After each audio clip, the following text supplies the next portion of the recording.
Okay, I'll go back. I'll just go back and recap for the recording. Okay, so again, quick recap, price, speed, quality triangle. You can only pick two. There's a cost to compression that when you digitize, you lose information. Digitizing in and of itself is, as I said, a form of compression indirectly, because you automatically have compression when you digitize because you're not recording every instant of the time, right? And then within that digitized data, you compress again. So analog is always going to be a little bit more timely. I don't want to say better quality because analog has a whole bunch of problems with it when you're not digitizing. When you compress that data, the information is lost and gone. It's either corrupted by the math errors. And I say corrupted because when we talked about IP and B frames and the math that happens, that math isn't perfect, right? No matter what they tell you, it's sophisticated mathematics, but it's a mathematically recreated pixel. Now, sometimes that's an easy job, depending on the pixel, like in the case of the Terran video, where he's standing there with the white background. Recreating those white background pixels is simple because the white's a fixed color, it's not moving. But when you have things in the image that are moving and changing shape and moving across and diagonally and blurry, the math isn't going to be perfect. No matter how good your compression scheme, the math is going to it's going to introduce what we call artifacts, right? So that data is lost, either discarded, gone, or corrupted. And it can't be recovered. Once it's gone, it's gone. So this is something else to remember with digitizing. If you capture it in a poor quality, you'll never get it better. You can do all kinds of tricks to it to try to improve it, but you can't get that data back. You can add new data that simulates the old data. So for example, people who restore old movies, they will go frame by frame and add new data to simulate the old data. But that's a lot of work, right? That's cost and speed. So the other thing is when you compress over and over again, and one of the reasons we don't want to compress too many times. So to the example before where we have someone who wants a low resolution copy, we keep the high res copy, we edit in a lower resolution because our computer can't handle it. And then we do what's called conform, which means we take just the edits and apply that to the high resolution copy. You can reduce the number of times you compress a video to maybe once or twice. 3 times is kind of the number before you start getting into craziness. So let me explain that. From the camera to the editing software, you compress once. From the editing software to the output, you compress twice, right? You compress again because you have to recompress to output the editing version. Then you send it to YouTube. That's a third compression, and that's it. That's not a bad, I mean, it's not great. Fewer times would be better. But the more times you do that, if you take that YouTube video and download it, and like I'm doing today, you take a YouTube video that's been shot, edited, and sent to YouTube. So let's say there's a minimum of 3 compressions. And then I send it to you guys through Zoom. Now it's compressed again, twice, because YouTube compresses it on the playback because they look at my bandwidth at home and they vary the bandwidth for me dynamically. I can't fix that. And then, and by the way, that's a trick you don't know too. YouTube will dynamically change resolution second by second, frame by frame, no matter what resolution you've chosen, because resolution is pixel size, right? When you choose a resolution for a YouTube playback, all you're choosing is the number of pixels left and right, top and bottom. You're not choosing compression.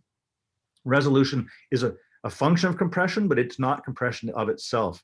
So when I take that YouTube video, it's compressing it for playback for me. I put it into Zoom, and Zoom compresses it one more time. Well, when you see it in the lesson today, it looks terrible, right? So that's because every time that compression happens, the data looks crappy. So what's the first rule of Compression Club? Compress your data the fewest possible times. That's the bottom line right there. The second rule, use the least amount of compression, the lowest compression ratio you can possibly handle. Now, when I say that, you've got to look ahead, because if you've got yourself a supercomputer and you can edit at 7:1 compression, but you can't play it back or you can't stream it at that level of compression, then all you're achieving is you'll have a high compression or low compression coming out of the editing software, but you may still have a bad problem at the other end of it, okay? So you may be limited by your bandwidth and hardware. So just to say, be careful. Don't choose the highest compression just automatically. Really think about it if you can. So here's an example for me. When I would upload videos to the Learning Hub, there's a cap on how large the videos can be. I think it's 2 gigs or 1 gig. So sometimes I've got to play with compression to get the video file to become 1 gig, which is one of the reasons now I link to my lectures on YouTube, because YouTube has a different set of rules than Learning Hub, right? So that's an example. I made a choice to not have to compress my files so much. The problem is, of course, YouTube compresses them anyway, so it's kind of out of my control, but nonetheless. The third rule of Compression Club is that files that are too big may hack your system. And that means that it might just bog everything down. You may not be able to edit. You may have the spinning beach ball of death or the blue screen of death or whatever the symbol of death that your operating system provides you with. Your system may take too long. Your hard drive may spin too, or your fans may spin too loud. There's all kinds of things that you'll start noticing if your compression is too low, your files are too big. Okay, so keep that in mind as well. And there's no hard and fast rules because everyone's got different stuff, right? So just keep that in mind as well. Your master edit, always try to edit with a low compression.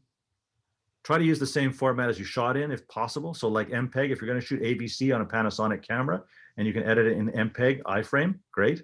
If you can't, then at least go to an iframe format like IMX or ProRes, right? So this is why we have ProRes. When you look at ProRes as a medium, and some cameras now will shoot in ProRes, right? The camera manufacturer finally coming around to building the cameras that will shoot in an editing format. So you don't need to transcode one time. That takes out one compression step.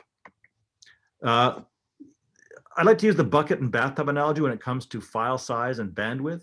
And the bucket and bathtub analogy is that you can pour a bucket into a bathtub and you don't lose any water, right? Which you still have, you have a bucket's worth of water in the bathtub, but you can't do the other way around. You can't empty a bathtub into a bucket. So the point of that is, if you look at the visuals here, a bucket is smaller than a bathtub, which means you can take a smaller file and pour it into a larger file. You can lower the compression rate on a file. You can, in other words, you can make a copy of this file at a lower compression rate and it will still be the same file. Now it'll be a bigger file. By changing the compression rate, the file will be bigger, but there won't be any extra information in it. Keep that in mind. By changing the compression rate, if you've compressed a file and you try to make a copy at a lower compression rate, you don't improve that file. But the other way around, if you take a file that's low compression and then you compress it, that data's gone. That water spills out of the bucket, it's gone forever, okay?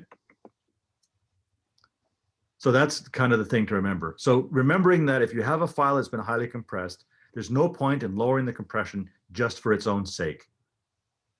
Because that file, the only data that's in that file is the data you recorded. Changing the compression rate is not going to add any more data. That data is already there, right? It'll make the file bigger, yes, but there's a lot of those spaces will be taken up by zeros. So with video, when you talk about file sizes, you can look at AVC HD, XDCAM, H.264. These all make smaller files, which means there's more compression. Larger files are like AVC Intra, ProRes, DNX HD, IMX. These are examples of that. The other thing about bitrate. So bitrate, the higher the bitrate, the larger the file. The bitrate is the major contributor to file size. And what happens if you lower the bitrate, you get more data. Now, if the original file doesn't have all that data, then the lowering bitrate just increases the size of the file anyway, but the bits are filled with zeros because there's no data to put there.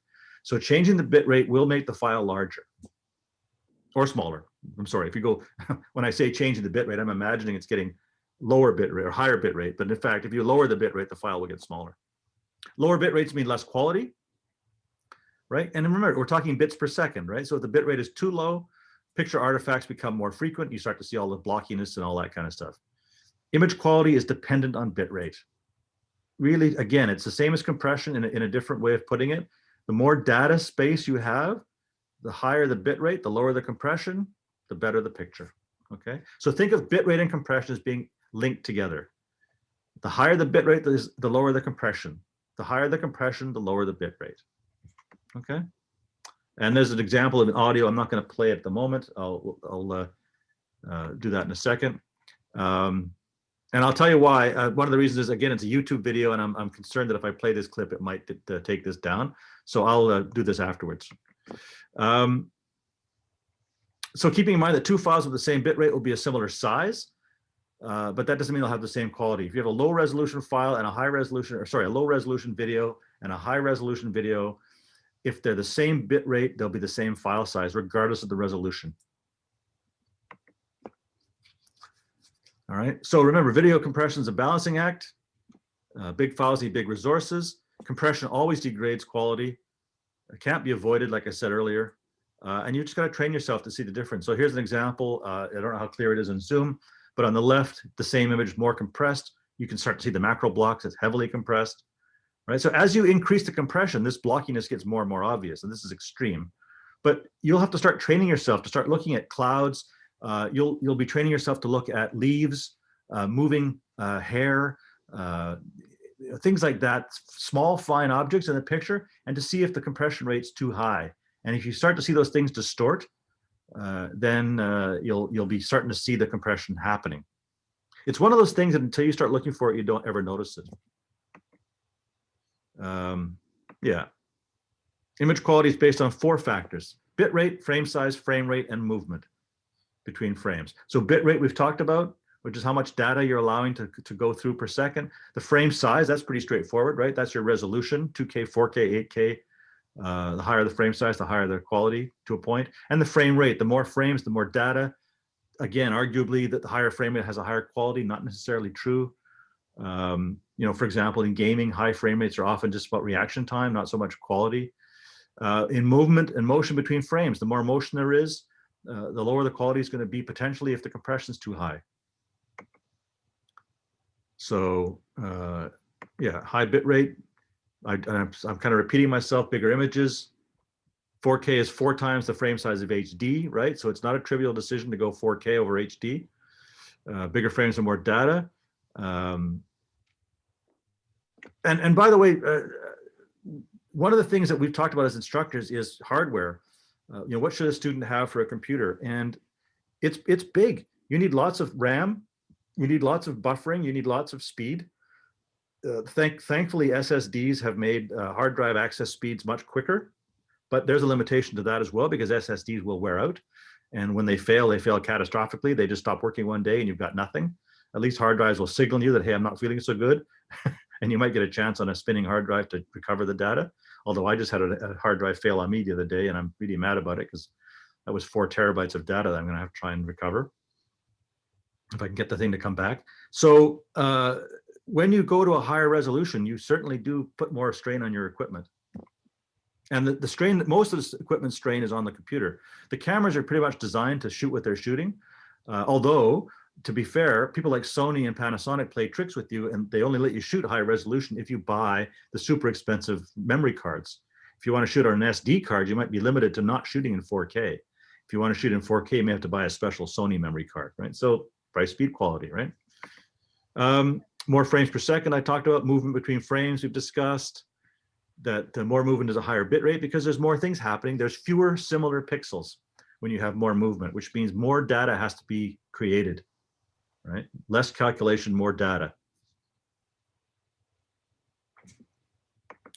Okay. This is one of the reasons, by the way, why handheld cameras are hard on compression, because when you have a handheld camera, everything in the frame is moving. Unless you're a sniper, who's bracing themselves up against a wall, then your body's shaking, moving, you're breathing, your heart's moving, like your heartbeat. So understand the fact, if you're standing there handheld and your heart's beating, your shoulder will move imperceptibly up and down as your heart beats, because your chest moves a little bit as your heart beats. That'll cause the frame to wiggle just ever so slightly. It might look totally solid to the human eye, but the computer notices that all the pixels are subtly changing. So one of the reasons why handheld cameras can be problematic for motion, especially when you don't have a gimbal. A gimbal helps reduce some of that motion, is that it will increase the amount of data in a frame. This is not a reason, by the way, not to shoot handheld. It's just a factor, right? What can you do if you want to reduce compression and improve quality? Use less handheld, use stabilization. Don't use film effects or blur until the very end. Or at all, because that will also increase the file size, because the grain effects and the blur will change every single pixel, which means they've all got to be recalculated. Use more lighting to reduce video noise. So more light means more definition in the image, not resolution, but more light means you get more information coming out to the sensor. So there's less noise. Noise comes from the sensor and the circuitry creating information from very little data. Right? As we talked about with sensors, like sensor noise is coming from all the calculations happening on the sensor. If you put more information into the sensor, you'll get a clearer picture, which is why film and video productions often light the heck out of things. They know that the more light you get into the camera, the better your final picture will be, because now you have more data to play with. More data means more quality, right? which means higher compression. I know it's a trade-off, price, speed, quality. Yeah. And then finally, just a quick note about who does what. I talked about it before, the difference between JPEG, MPEG, and the H standards. JPEG is the Joint Picture Experts Group, still images only. MPEG is the Moving Pictures Experts Group, and the Expert Group on Visual Telephony. So this was originally developed for conference phone calls way, way back. And they're the ones that are in charge of the H standards. So H261, 264, 265, right? These are all different groups that they all work sort of hand in hand with each other at times. All right, so that is that. That was quick and easy-ish.